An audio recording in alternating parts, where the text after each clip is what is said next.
Welcome to The Lock Shop with Nielson and Hustler, powered by Coolbet Canada. 11:02 on The Lock Shop. Thank you very much for listening on TuneIn, on iHeart, and of course at EdmontonSportsTalk.com. You can fire us a text anytime, 780-218-9999, 780-218-9999. Lots of good inbox messages just sitting there from the hangout. They're pretty entertaining as well. If you are watching over on YouTube today, hammer the thumbs up for us. That would be great as we try to make our push to the biggest upset of the year, which would be, of course, the Lock Shop winning show of the year at the Estes.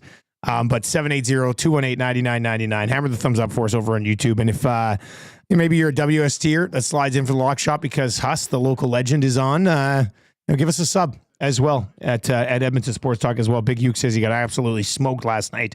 Time to rebound. Hey, there's always that bounce back, right? There's always the opportunity to bounce back in the world of sports betting. So we will get to that. We will recap last night in the National Hockey League. We'll set up a little bit of a quieter slate as per usual on a Wednesday in the National Hockey League. 4 games on tap tonight. The Devils minus 222 money line favorites at home against the Bruins. Maple Leafs minus 200 at home against the Jackets. Avalanche minus 120. Avs and Jets tonight. We'll certainly get into that. We got lots of time to have some fun here today on the Lock Shop. So we'll get into that Jets-Avs game for sure. And then the Panthers and the Kings tonight. That's going to be a fun hockey game. Maybe not to wait. I mean, I guess I'm interested in that game. I don't know if the Kings are playing many thrilling hockey games, but Panthers-Kings is a very interesting one. All right, let's bring in Hus from Winnipeg Sports Talk. Lock Shop. He's a front runner for Host of the Year on the Lock Shop at the Estes. Fingers crossed. What's up, my man? Oh, well, what is up? Yeah, I just heard you mention big game tonight. Yeah. For Winnipeg, and we are doing the Winnipeg Sports Talk community is doing a prayer circle right now for one Adam Lowry. Because Lowry went down in the first period of the game against Utah on Monday, did not return. The team canceled the practice yesterday. So the morning skate is going to be taking place in about half an hour.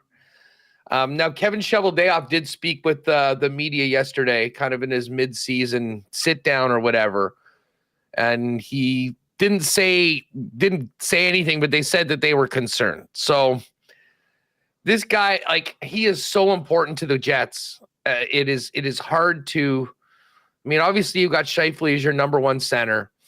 You got Connor Hellebuck in net. You got Josh Morrissey on the blue line. I mean, Kyle Connor's brilliant scoring, but I mean, Adam Lowry's importance to the Jets. I was going to say, where is he? Like number 5 on the list? I mean, pretty much. Yeah. I mean, right in there. And he does so many of the things that don't show up on the score sheet. And they've been trying to find a spot for Nikolai Ehlers to flourish, not on that top line as long as Velarde, Connor, and Scheifele have been. And the second line had been really sort of, it had been struggling. He'd been dominant on the power play. And they moved Ehlers with Lowry and Iafallo last week for a game again, or maybe about a week and a half ago. They played Colorado, and Ehlers scored 2 goals. The Jets shut out the Avalanche 3-0 and did not give up a high-danger scoring chance in either the second or the third period. They didn't give up a single high danger? Not one. Oh, The high-danger chances at the end of the game were 14-3. All 3 of Colorado's were in the first period. And that line of Ehlers, Iafallo, Lowry were going head-to-head against McKinnon all night. So to start out like that, there's a lot of thought okay, wait a second. Maybe instead of the conversation about, the Jets need a number 2 center, maybe they've got their number 2 center. He's got 11 goals. He's trending for 20 goals, 50 assists, or 50 points this year. maybe they could get someone that's more a tweener, like a middle six center, and have a little bit more capital to go to try to help out the blue line. So they've sort of been in that situation right now. And now, he's been hurt. And the guy's an absolute warrior, a workhorse for the team. So anyways, that people are a little bit on pins and needles about the captain right now going into tonight's game. I guess how's the discourse around the McDavid suspension these days? Well, you know how it goes, Hus. It's It's an interesting time in the city. You know what? Like, you talk about worried about the captain in Winnipeg. I mean, the Oilers didn't have their captain last night and heavily outplayed Washington. Did not win, but like grade A's were 18-5. Washington had 14 shots on goal. Logan Thompson, I don't know how that Logan Thompson is not on Team Canada. I mean, he was phenomenal last night. Like, he's 6'4", but he moves like he's 5'10". He's got some of the quickest legs I've ever seen on a big guy. And Washington just grinded one out. Like, the Oilers, last night was one of those games. They didn't have McDavid. I thought they played extremely well. And, power play went 0 for 3. It clearly missed the captain, number 97. I mean, he makes a big difference there.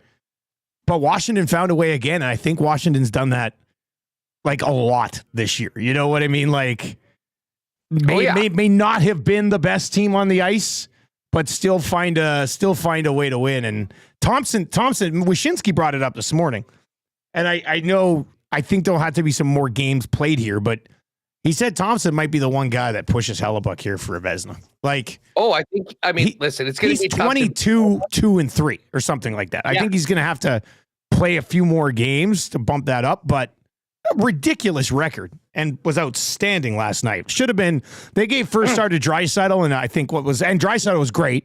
By far the best Oiler on the ice last night. But Thompson was the first star of that hockey game. Like, he was terrific last night. Here are the goaltending leaders right now in the NHL. Hellebuck has 28 wins. Logan Thompson has 22 wins. Hellebuck has a 202 goals against average. Thompson's a 209. Save percentage, Hellebuck is a 927 and Logan Thompson is a 925. Shutouts, Hellebuck has 6, Thompson has 2. So, Hellebuck is still the guy, and he has played more, but I don't think there's any question that Thompson's the number 2 guy right now. And again, there's still, like, to Wyshynski's point, the season's not over. No. There's still plenty more games. And man, that trade seems like such a steal right now. We were at the draft, and again, the draft is in Vegas. And Vegas trades Logan Thompson to Washington the second day of the draft on the Saturday. And he was in the middle of doing an upper deck he was like the guest at the upper deck card booth or whatever. Okay. As he was traded. So he basically was like, oh, it's Vegas Golden Knights goaltender Logan Thompson. Come and meet him at the upper deck booth. And like 10 minutes later, Logan Thompson's been traded for 2 picks to the Washington Capitals. Pretty bizarre. And he still went and did it. And, a lot of guys would have kind of gone the other way. But, like, what a win for Washington. They get out of Kemper's contract, which they wanted to ditch. Logan Thompson comes in, plays at a Vezina level, and Pierre-Luc Dubois is sort of born again. I was just going to say, we didn't think there was nothing with Dubois in LA. And I remember when they made that deal, you're like, the Caps are crazy. What are they doing? And I liked his game last night. Like, he has found a role in Washington and then they get Chychrun as well. Like, Washington did some great work in this offseason to get guys still in their mid-ish 20s to come in and sort of re-solidify the core of that team. And that Spencer Carberry has got to be coach of the year right now in the NHL. Pretty much, you'd think it would be him, Dean Evison in Columbus, I think. If Columbus makes the playoffs, he's a finalist for sure. It might be considering might win it if they make the playoffs. I was about to say. Yeah. But I mean, to me, I think of those two guys as, right near this top of that list. And I mean, listen, Arnie's done a good job here in Winnipeg with where the Jets are at. I mean, I think Hines in Minnesota. I mean, you think about the cap penalties that they have, the injuries that they've dealt with, like they're for sure. But I'm sure that if Evdog, and we'll probably, I think we should, once we get to the break, we'll get a reset. Yep. Like there'll be a reset of things like the Jack Adams, the Calder, all of those things. And I would be stunned if the top two names on that list are not Evison and Carberry, either 1A, 1B. 780-218-9999. 780-218-9999 is where you can get in. Maverick says music is playing on the Edmonton Sports Talk site. Trev, you don't think so? We're good? We're not. Okay. Trev says we're good now. Logan Thompson makes $766,000 for a cap hit too. And he's a UFA at the end of the year, so he's got old contract year bump up here. Like this guy's setting up his life, with this season right now, because he is going to cash in on a pretty significant deal this offseason. Well, and he'll be able to make even more, knowing that teams will not have to give up any assets to acquire him. I'm sure Washington will try to get him. Oh, the Hus freeze. The Hus freeze. Just as he was about to say, he's pretty sure Washington will try to get him signed. And you have to agree. They have, what do they have? Cap space coming off the books here. Plus the cap is going to go up.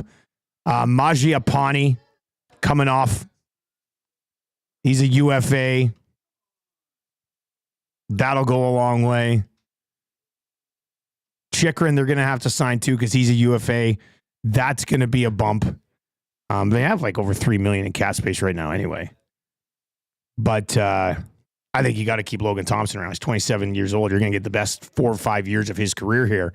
And I hadn't watched Thompson obviously in person with Washington. I think I watched him in person a couple of times when he was in Vegas. But I was extremely impressed last night. You can tell. And you look at some of these bigger goalies. Like Stuart Skinner, for example. Marshall, who was with me at the game last night. You know how kids are. He's got the program and he's looking through all the heights and weights. And he's like, Daddy, Stuart Skinner's big. I said, yes, Stuart Skinner is big. Because I think Stuart Skinner is pushing 230. Logan Thompson is 6'4", same height as Skinner, but only 205. He gets around the crease much better than Skinner at the other end. And the second goal last night was kind of an example of that. You think Thompson probably plays that one a little bit better. But, Capitals got to keep him. They got to keep him on board. Trev, did Hus reconnect there? He hasn't reconnected yet. Okay, we'll get him back in. Big Uke says this Hus return is going to be fiery. Yes, I think it will. As his internet issues continue out in the Winnipeg area. John Carlos says, play Logan Thompson in the Olympics, not in the joke nations.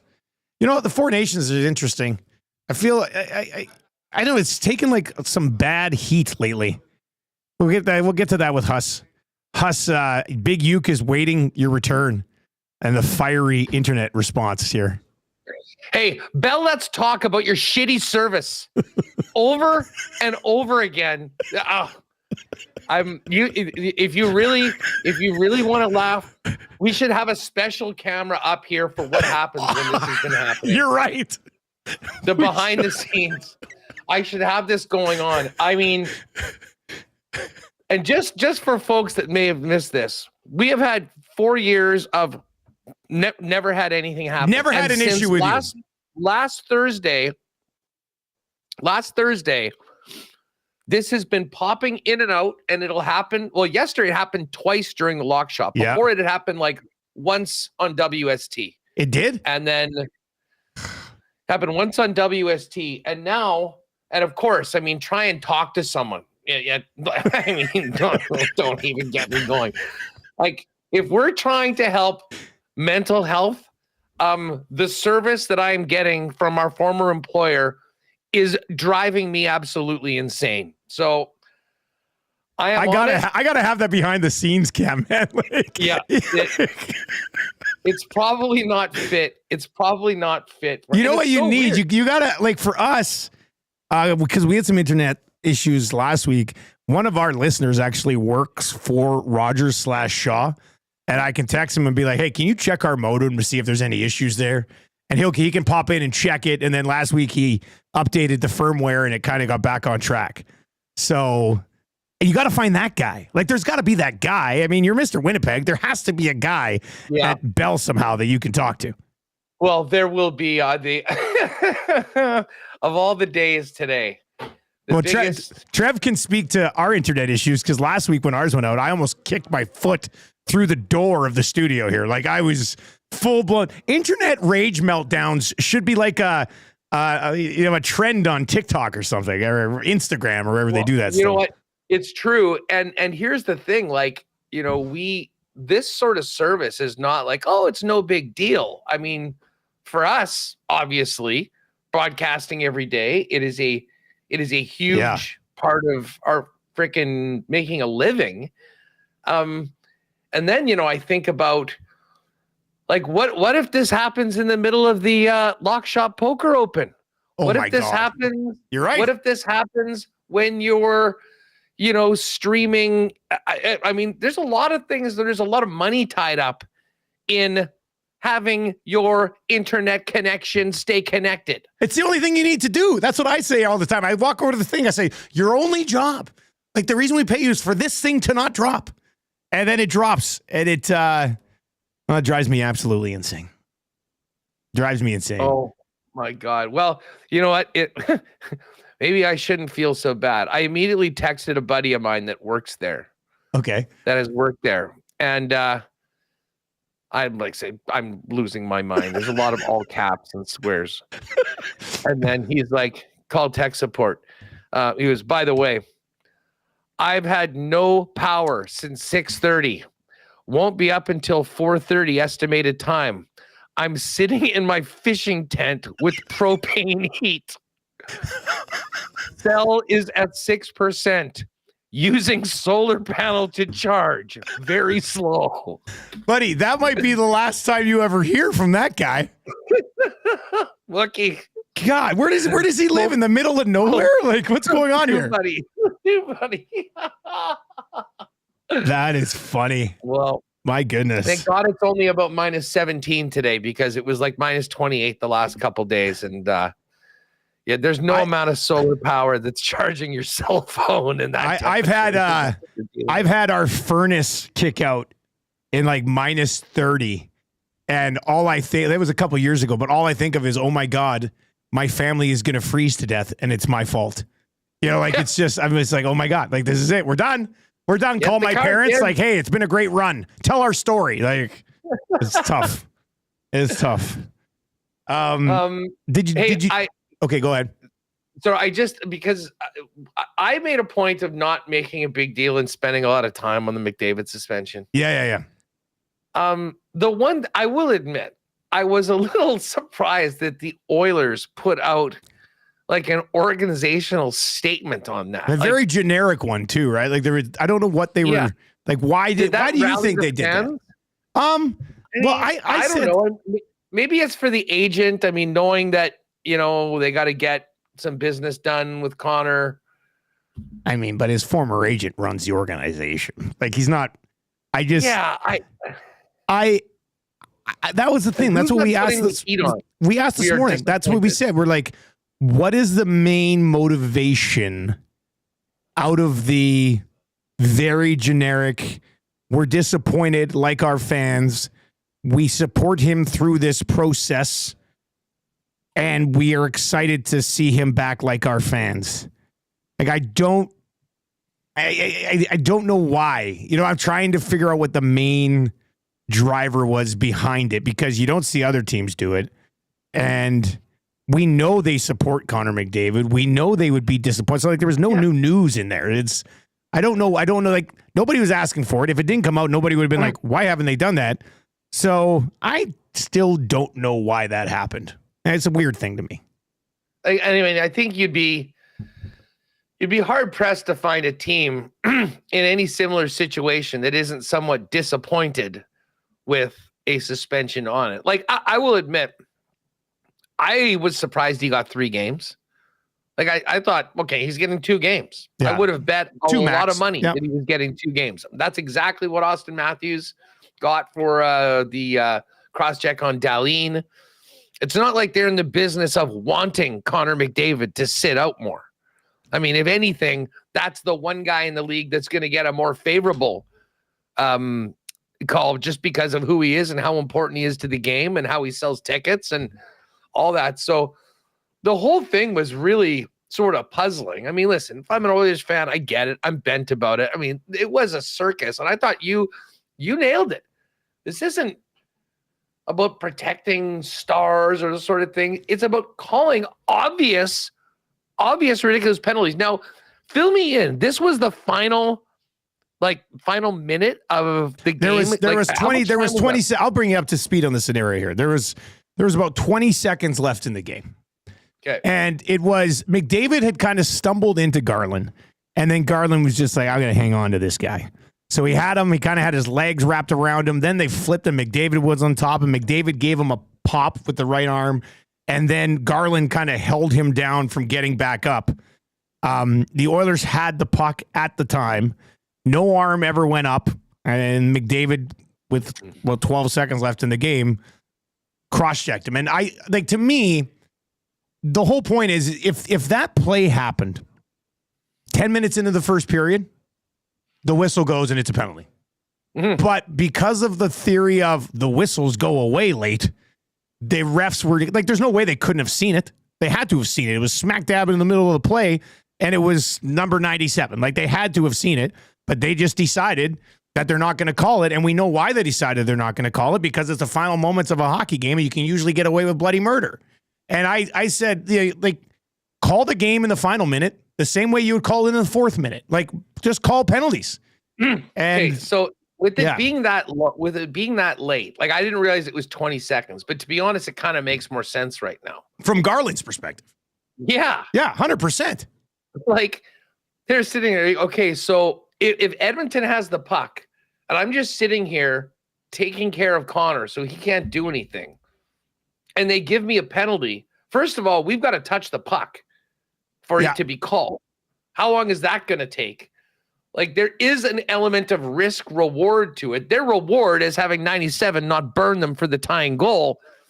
Like, here's the scenario. Would you rather have a 5-on-4 with Connor McDavid and probably, I guess, 6-on-4 because I assume that the goalie was pulled? Or would you rather have basically a 5-on-3 along with 2 other guys, being done in? I mean, from Vancouver's perspective, I wouldn't be surprised if Talk had said, listen, if it gets down to a bit, just do whatever you got to do to jump on the grenade that is Connor McDavid. And and if you get called, then there's an offensive zone face-off with 7 seconds left, 10 seconds left. You know what I mean? Like, you could probably get out of that. We'll do whatever we can do. So I'm not sure if there's something that, like, I mean, I don't know that you can't really, there's no rule change that would help that. Actually, let me throw you this. So we get in this morning and we're going prepping and stuff for the show. There was a text that came in to our text line at 4:40 this morning. Let me just roll back to it because it was quite the, when Matt Duchene was offside by 4 feet and they're like, we're going to change the way we handle offsides. This guy was basically suggesting, and our inbox is slow loading right now, but he was basically suggesting that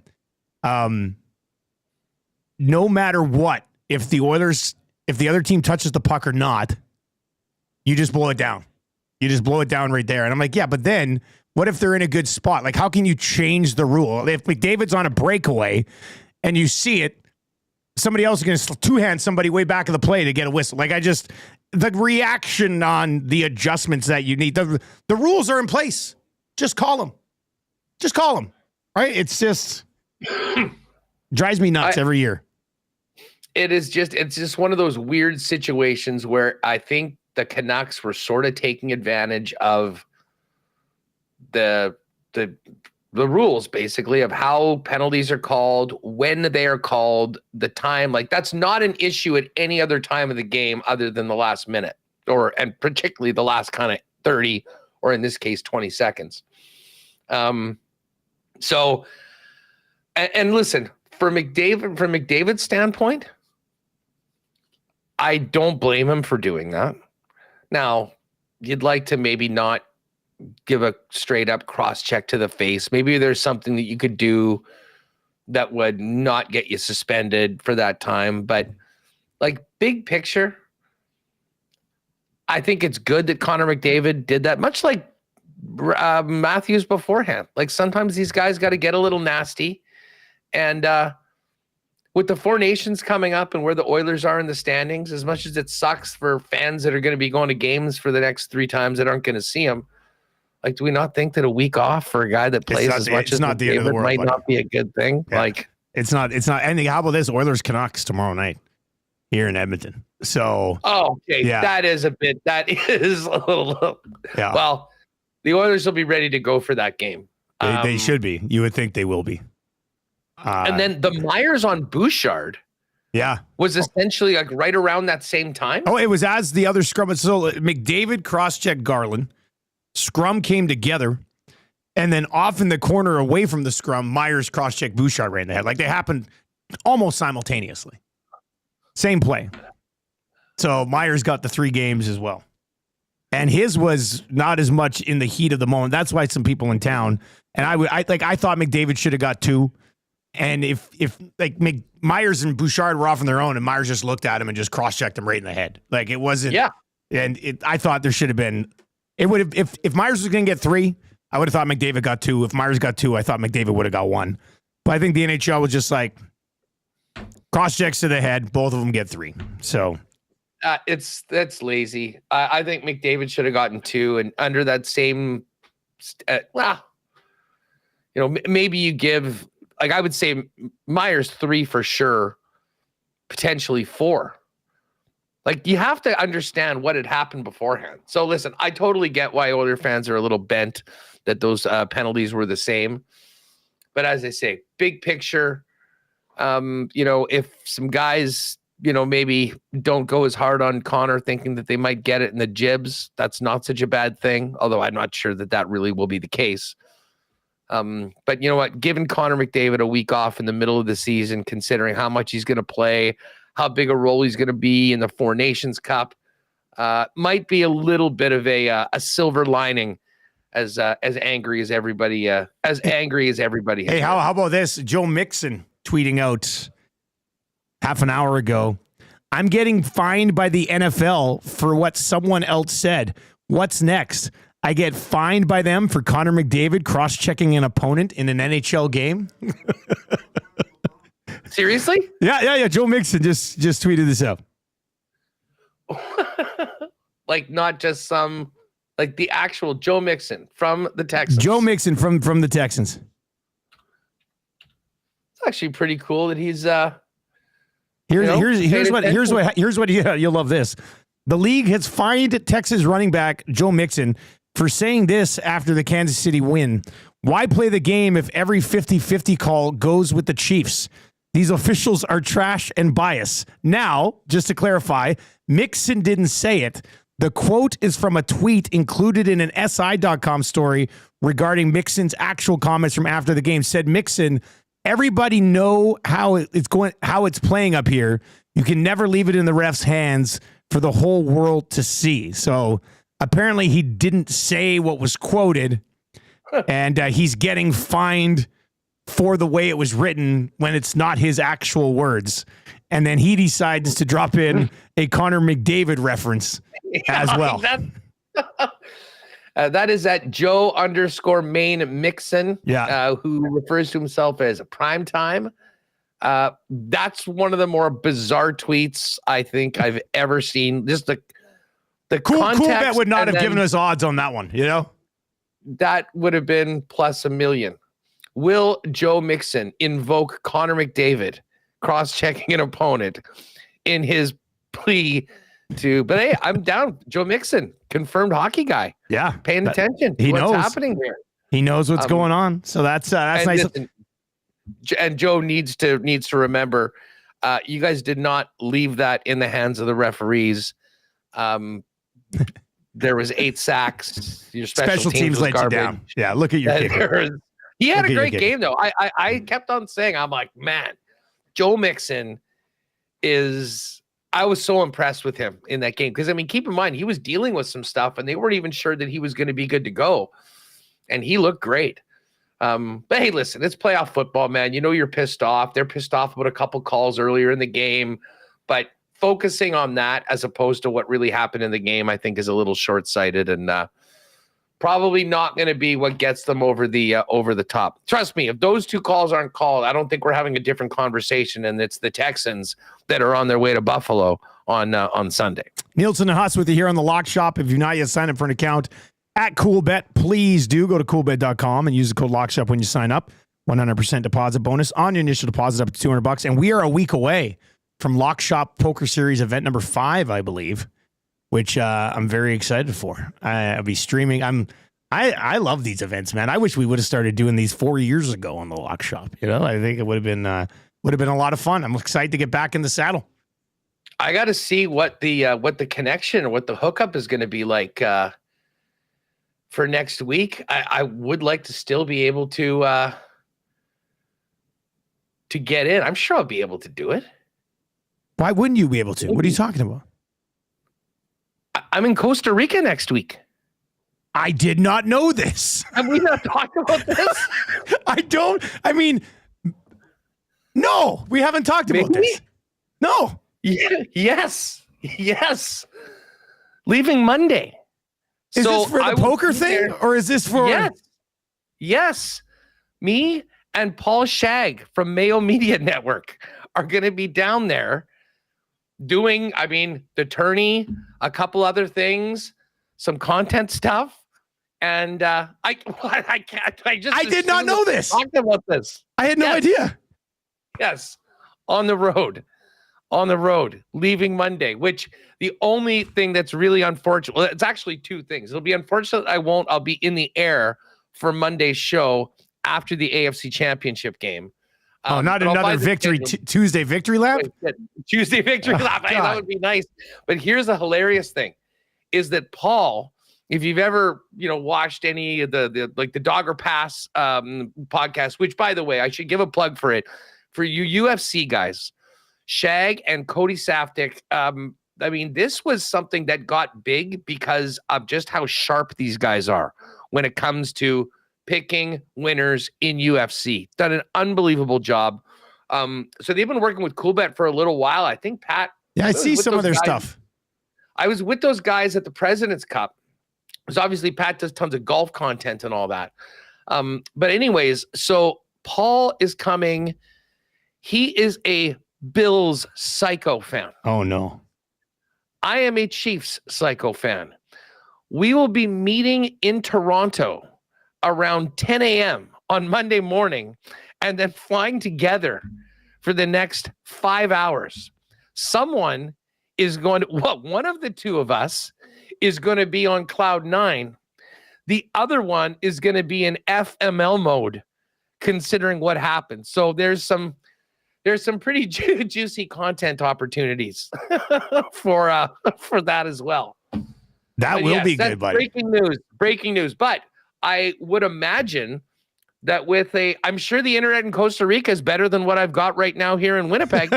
So, maybe this is a good thing to help me in the Coolbet Poker Open. But is registration open yet right now? I don't know. We'd have to ask Jake or Pat if it's open just yet. I'm sure we'll probably get that done for the next couple of days. But yes, Tuesday night, the 29th. Is the next Coolbet Poker Open, and I will do my best to get in on that and play from Costa Rica, and then I guess the tourney. Once you get there and you register, I think it slots you into one of the 3 days. Okay. I guess it's a pretty big tourney. So there's main event 1A on Tuesday, 1B on Wednesday, 1C on Thursday. I think Friday is the day off. It's either Friday or Saturday. There's an off day, and then there's the final. Sunday is the final day, and then Monday, I think they get down to a final table, and then Monday is the final table. Okay. So, anyways, I'm supposed to come back on Monday. I would love to have to change that flight. That would be historic. Wouldn't that be something? Hey, Yeah, sorry, guys. I'll be back an extra I'm a day final because- table guy now. I'm a final table guy. I can't come back yet. That's exciting. But yeah, so we're gonna crank out lots of fun stuff from San Jose at it. So Coolbet socials, obviously, Lock Shop, WST. Well, I'm looking forward to that. But I don't know how this didn't come up. Yeah, I have no idea how this. We didn't text about this. We didn't know anything. You're like, I'm in Costa Rica. I was like, what? What are you doing here? You know what? And this was why, CK, I thought I'd said this because this was why. Because I was originally going to the AFC Championship game. That was kind of my plan. I was kind of wondering why you weren't actually. And then I got a text from the guys and Andrew saying, hey, what's your availability from the 27th to the 3rd? I'm like, well, I'm pretty available. And I said, okay, well, I think we've got a spot. You want to go down and do some stuff down in Costa Rica for the poker thing? I'm like, yeah, 100%. But I just made arrangements for the AFC Championship weekend. So shout out to my guy, Raj, the Raj father down in Kansas City. I'm like, Raj, I know I was coming for the AFC Championship game, but now I got to fly on the Monday. Any way we could swap it out. So that was why I went last week for the Texans game as opposed to waiting. Okay. Although, again, I was still a little bit, I knew that was going to be a tough game. I mean, nothing's been easy for the Chiefs this year. So kind of taking for granted that they were going to win, I thought might be bad karma as well. So anyways, it worked out. I'm glad that I was able to do it. And that is going to be fun. It is going to be fun. Nasty Chat says, Big Uke says, just think, Dusty, that could have been you if you lasted more than 8 minutes in that tournament. Hey, I'm coming for revenge next Wednesday night, man. Man, that sucked. What a major. Wednesday or Tuesday? Wednesday. It's next Wednesday. A week from tonight, because there's no Jets, there's no Oilers. So Wednesday night, Wednesday, January 29th, Lock Shop Poker Series, event number 5, and I will be streaming it live on our Edmonton Sports Talk YouTube channel. Hus, did you TGL last night? I was at the game. I have no TGL content. How did it go? I did TGL. You know what? New York is struggling, and the Atlanta Drive. This is why the TGL is great. It is really giving these guys an opportunity to show off their personalities a little bit more. And I don't know if you caught this. Justin Thomas sent a letter out to all of the members of the PGA. And I guess he's part of the committee or whatever. Something, for growing the game or whatever. And he sent a letter to everyone talking about engaging broadcast partners in mid-round interviews, pre-game interviews, like just being more open to doing more of this stuff. And I saw Dan Rappaport write about it. He said, it's not necessarily the message that's important, but who is saying it. In the JT in the past, and he said it in this letter, I will admit, I've been the first one to say no before the question was even being asked. I didn't have some interest in it, but now having meet with the people that are trying to make our sport better. I think it's really important that all of us really consider this and just try to be a little bit more open. And it was funny. I read that yesterday afternoon and then saw the TGL. And again, the stakes of the TGL are a little different. I mean, it's fun, it's innovative, but it's not the US Open back 9. You know what I'm saying? So he came out that the Atlanta team is Justin Thomas, Billy Ho, and Patrick Cantlay. And we were making all the jokes about Cantlay with the shot clock and everything like that. They introduced the Atlanta team. Billy Horschel walks out. He's got his shirt. He undoes his button, pulls out a big silver chain that says Dirty Birds. Yes. And does the Dirty Bird dance. Oh my God. It was amazing. I got to see this. I did not see this pop up last night. It was amazing. So then when they won the match and they were giving it to, they shut them out. New York did not win a hole and they were on them too. We're like, we're not giving you one. No, you got to make this putt. We don't want you guys to win a single hole. Like, it was savage. And then after they won, they put the dirt. Even Patrick Cantlay, the stiffest guy maybe on earth, was wearing the Dirty Birds chain. And they were joking that next week PC was going to be doing the Dirty Bird too. So like, it was fun. JT seemed to be having fun.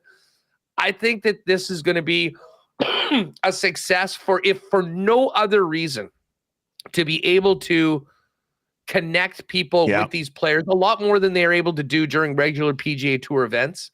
And hopefully that makes the broadcast a little bit more, because I got to tell you, there's not a lot of apparently the Amex ratings were terrible. And we blew it big time. I completely forgot that the Farmers Only Open starts on Wednesday because they finish on Saturday because they don't want to deal with the conference championship games in the NFL. That's right. We missed out on that. Yeah. We missed on it. Yeah. I did get, actually, it'll be interesting to see. I did get in a few bets, and I went with one of Patty's specials right now. Oh, the favorite, Ludwig Oberg, who is 9-1, has come out hot. He's 4 under through 5. Oh wow. Peter Malnati is 3 under. Again, this is a West Coast. This is part of the West Coast swing. So I mean, most of these guys, anyone that's playing is just on the front 9. But anyways, if you went with the favorite, my guy, you knew I had to go with Tony Finau. He's got a great record at this tournament. How's he started? He's birdied number 1. He's 1 under after 1. The kid is hot. He will not be. He's on pace to be 18 under. I watched Billy Ho's dance. I like Spency 5 cents. He says the Dirty Bird chain thing made me cringe. It was very white. I mean, he doesn't have great moves, but I give him, like, from effort, 10 out of 10. 10 out of 10 for effort. Crank it up to another level. For sure. And listen, it can be goofy. It can be kind of white guy. It's about being able to kind of laugh with everyone else, at yourself a little bit, but then also go out and play good golf. And I got to tell you, this, at least I tuned in kind of about halfway through. I saw the second hour, and I don't know if I really got to the second hour very much in the first couple matches because they were such thrashings. Yeah. So the middle holes are the threesomes or whatever. So they just take turns. Someone drives, the next guy hits the next shot, the other guy hits the putt. And then the final 6 holes, guys are playing their own hole. So it was like Cam Young against Justin Thomas or whatever. But that facility and what it does to the greens and the different stuff, man, it is so cool. I would actually, if I was ever down in that area, I would be totally in to checking out that, to actually going there and just seeing it, because, they got music playing. It seems like kind of a fun. It's not long. It's a 2-hour entire production. So I'm here for it. But anyways, Atlanta looked good. That could very well be. Let's see if we've got updated odds on the next matchup. Rory versus Tiger. Rory versus Tiger. Boston Common versus Jupiter Lynx. After what we saw from Jupiter in the first round. Is that Monday? Here, that's Monday. That's a Monday nighter, Hus. Monday nighter. And then the LA is 3-1. Atlanta Drive plus 320 to win. The Bay plus 350. Boston Common plus 380. Interesting that Boston Common's there. We still haven't yet seen them. And who's on that team again? Boston. Rory. Okay. Lowry was on one of the other teams. Yeah. Here we are. Rory, Keegan Bradley, Adam Scott. Oh, and Hideki. It's hilarious, man. I just pulled up their website, and the player profile with Hideki wearing the Boston Common Frog logo. He's cheesing. I've never seen a picture of Hideki Matsuyama like that in my life. Usually he's this stoic Japanese guy, like, very calm. He's like this, like this in the picture. It's hilarious. So anyways, maybe Boston Common, Rory and Hideki on the same team. Well, maybe we should be giving them a bit more love. They haven't played yet, but New York and Jupiter are the teams that 8-1 and 9-1, considering they've been the ones taking the losses so far. But anyways, especially now when we get into this dead zone, post Super Bowl, Monday and Tuesday nights at the TGL is on. It'll be a nice little addition to the hockey slates that we're always paying attention to. Speaking of hockey slate, it's a 4-gamer tonight. Let's dive into this. We got about 8-9 minutes left in the lock shop today. Then we'll have the oil stream from 12 to 1 here at Edmonton Sports Talk. EST afternoons with Gager and Hernan from 1 to 3, and then the Reed Wilkins show from 3 to 6. Later on this afternoon, Boston Bruins at New Jersey Devils. Swayman and Markstrom both confirmed their decent goaltending battle. Dennis Hildeby for the Toronto Maple Leafs. Tarasov unconfirmed for the Blue Jackets. Mackenzie Blackwood expected to start for the Avs tonight. Hellebuck unconfirmed at this point for the Jets. And then Panthers and Kings. Spencer Knight and Darcy Kemper both unconfirmed. Hus, just 4 games to look at tonight, but are there a few that jump out at you?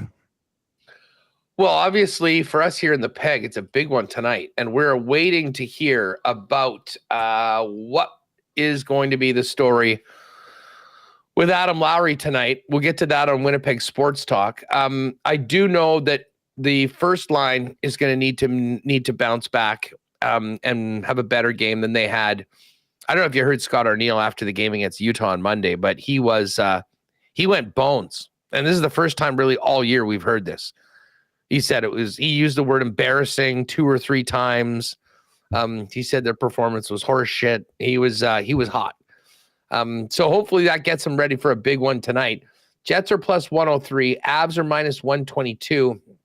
I do have a WST parlay put together for this one. And this is sort of a bounce back game I'm looking at for the top line. Jets to win at plus 525. And we're just going to go 1 point for Connor, Scheifele, Velarde, and Josh Morrissey. Okay. So whether that's the top line getting it, whether they get a power play goal, we're going to focus in on those 4 guys. It's plus 525 right now up in the exclusives.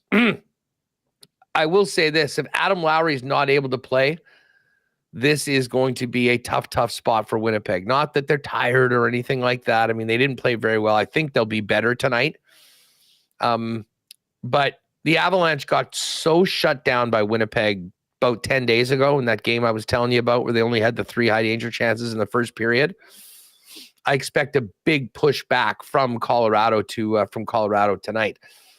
The Panthers are in LA against the Kings. Now, again, there's not a lot of travel in this. But they did just play last night against the Anaheim Ducks, where they did win.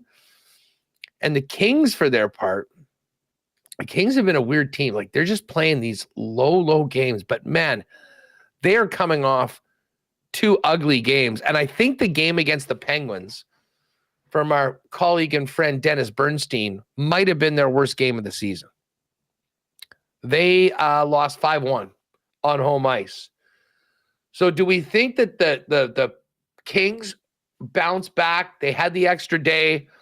They're playing against a team that played last night. I think you could look at that angle for LA if you want. I still think Florida is a particularly good squad, but they kind of know where they're at right now. They just had a home and home against the Ducks.